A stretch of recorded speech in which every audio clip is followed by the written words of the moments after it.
ناظرین، 18ویں صدی میں ایک ایسا بادشاہ تھا جس سے انگریز بھی ڈرتے تھے۔ وہ جانتے تھے جب تک یہ شخص زندہ ہے جنوبی ہندوستان پر قبضہ آسان نہیں ہوگا۔ یہ کہانی ہے ٹیپو سلطان کی، ایک ایسا حکمران جس نے طاقتور انگریزوں کا ڈٹ کر مقابلہ کیا۔ مگر سوال یہ ہے، آخر ایک چھوٹی ریاست کا سلطان اتنی بڑی طاقت کے سامنے کیسے کھڑا ہو گیا؟ اس زمانے میں مغل امپائر کمزور ہو چکی تھی، ملک چھوٹی چھوٹی ریاستوں میں بٹ رہا تھا۔ اسی دوران ایک کمپنی آہستہ آہستہ طاقتور بن رہی تھی، ایسٹ انڈیا کمپنی۔ یہ لوگ تجارت کے بہانے آئے تھے، مگر اب زمین اور حکومت چاہتے تھے۔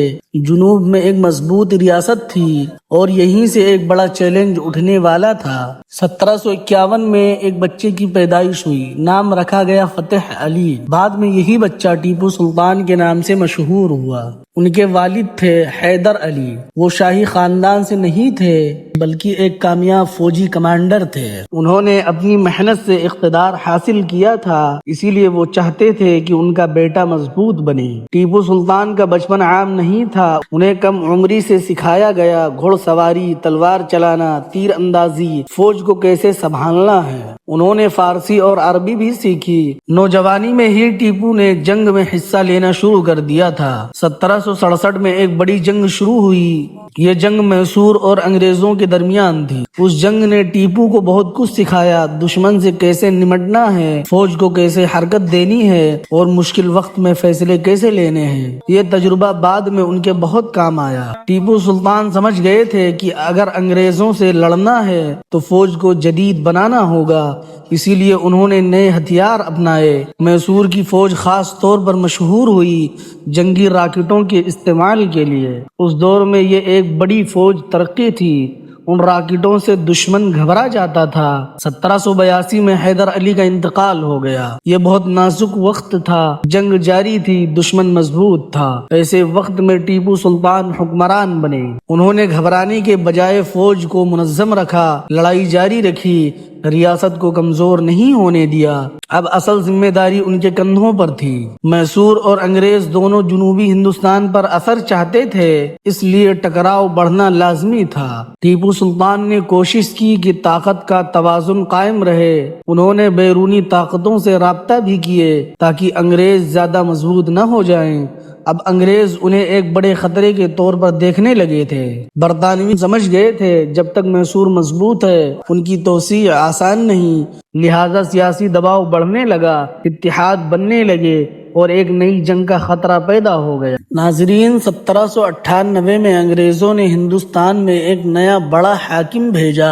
اس کا مقصد صاف تھا، ٹیپو سلطان کو ہٹائے بغیر قبضہ مضبوط نہیں ہوگا۔ اس نے ایک بہت بڑی فوج تیار کی۔ اب خطرہ پہلے سے کہیں زیادہ بڑھ چکا تھا۔ ٹیپو سلطان سمجھ گیا تھا کہ اس بار جنگ بہت سخت ہوگی، اسی لیے اس نے ایک ایسے یورپی ملک سے رابطہ کیا جو انگریزوں کا دشمن تھا۔ اس کا خیال تھا اگر مدد مل جائے تو جنگ کا رخ بدل سکتا ہے، لیکن مدد پہنچنے سے پہلے ہی دشمن حملہ آور ہو گیا۔ 1799 میں انگریز فوج بڑھتی ہوئی پہنچی سری رنگا پٹنم کا قلعہ۔ یہی دارالحکومت تھا، یہی سب سے مضبوط دفاعی جگہ تھا۔ ٹیپو سلطان نے فیصلہ کیا یہی مقابلہ ہوگا۔ دروازے بند کر دیے گئے، فوج تیار کھڑی تھی۔ انگریز فوج نے قلعے کو چاروں طرف سے گھیر لیا۔ توپوں کی مسلسل گولہ باری شروع ہو گئی۔ تاریخی حوالوں کے مطابق کئی دنوں تک حملے ہوتے رہے اور قلعے کی دیواریں کمزور ہونے لگی۔ کھانے اور پانی کی کمی بھی ہونے لگی۔ کچھ لوگوں نے مشورہ دیا کہ معاہدہ کر لیا جائے، لیکن ٹیپو سلطان نے لڑنے کا فیصلہ کیا۔